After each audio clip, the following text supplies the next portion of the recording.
तारीख के पन्नों में कुछ शख्सियतें ऐसी होती हैं जिनका नाम सूरज की तरह चमकता है और जिनकी जिंदगी इंसानियत के लिए एक मिसाल बन जाती है। आज हम एक ऐसी ही महान हस्ती हजरत अली इब्न अबी तालिब की जिंदगी के सफर पर चलेंगे। ये कहानी उस बच्चे की है जिसका जन्म काबा के अंदर हुआ, एक ऐसा सम्मान जो उनसे पहले और बाद में किसी को नसीब नहीं हुआ। उनकी परवरिश पैगंबर मोहम्मद सल्लल्लाहु अलैहि वसल्लम की गोद में हुई, जहां उन्होंने बचपन से ही सच्चाई, ईमानदारी और इल्म का पाठ सीखा। पैगंबर के साथ उनके शुरुआती पल उनके गहरे रिश्ते और आने वाले महान भविष्य की नींव रख रहे थे। हजरत अली बच्चों में सबसे पहले इस्लाम कबूल करने वाले बने और यहीं से उनके उस सफर की शुरुआत हुई जिसने इस्लामी इतिहास को हमेशा के लिए बदल दिया। हजरत अली को बाबुल इल्म यानी ज्ञान का दरवाजा कहा जाता है। पैगंबर मोहम्मद ने खुद फरमाया था, मैं इल्म का शहर हूं और अली उसका दरवाजा है। उनकी ज्ञान की गहराई और बुद्धिमत्ता की कोई सीमा नहीं थी। उन्हें अक्सर लिखते हुए, विद्वानों के साथ गहरी चर्चा करते हुए या लोगों को सिखाते हुए देखा जाता था। उनकी कहावतें, जिन्हें नहज उल बालागा में संकलित किया गया है, आज भी दुनिया भर के लोगों के लिए मार्गदर्शन का स्रोत हैं। उनकी बातें सिर्फ शब्द नहीं बल्कि जीवन जीने का एक पूरा दर्शन है जो हमें सोचने, समझने और सही रास्ते पर चलने के लिए प्रेरित करती हैं। उन्होंने हमेशा ज्ञान हासिल करने पर जोर दिया और समझाया कि इल्म वो दौलत है जो कभी खत्म नहीं होती। ज्ञान के साथ साथ हजरत अली बहादुरी और साहस का भी प्रतीक थे। मैदान ए जंग में उनकी मौजूदगी दुश्मनों के दिलों में खौफ पैदा कर देती थी।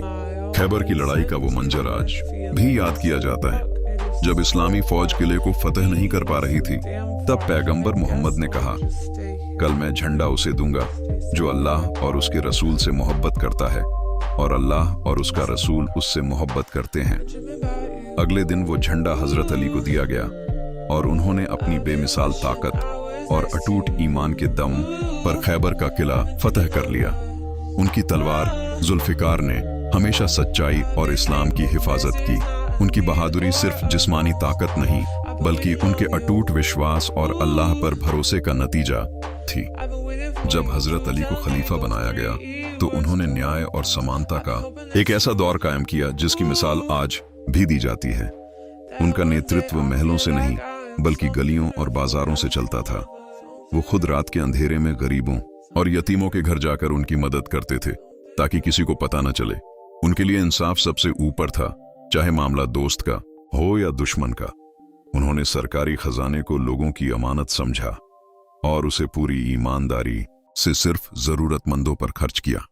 उनका मानना था कि एक हुक्मरान का सबसे बड़ा फर्ज अपनी प्रजा की सेवा करना और यह सुनिश्चित करना है कि किसी के साथ नाइंसाफी ना हो। उनका शासनकाल इस बात का सबूत है कि सच्ची लीडरशिप ताकत से नहीं बल्कि हमदर्दी और इंसाफ से आती है।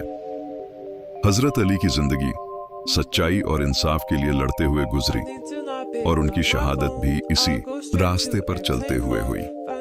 कूफा की मस्जिद में नमाज पढ़ते वक्त एक दुश्मन ने उन पर हमला कर दिया और कुछ दिनों बाद वो इस दुनिया से रुखसत हो गए। लेकिन उनकी शहादत उनकी कहानी का अंत नहीं बल्कि उनकी विरासत की एक नई शुरुआत थी। आज सदियां गुजर जाने के बाद भी हजरत अली का नाम करोड़ों लोगों के दिलों में जिंदा है। उनका जीवन, उनका ज्ञान, उनकी बहादुरी और उनका इंसाफ इस्लामी दुनिया और पूरी इंसानियत के लिए एक रोशन मीनार की तरह है। उनकी विरासत हमें सिखाती है कि कैसे एक इंसान अपनी जिंदगी को सच्चाई, ज्ञान और सेवा के लिए समर्पित कर सकता है। और इसी तरह तारीख के सुनहरे पन्नों में हजरत अली की कहानी हमेशा चमकती रहेगी, हमें यह याद दिलाते हुए कि असली महानता दौलत या ताकत में नहीं बल्कि किरदार की सच्चाई और इंसानियत की खिदमत में है।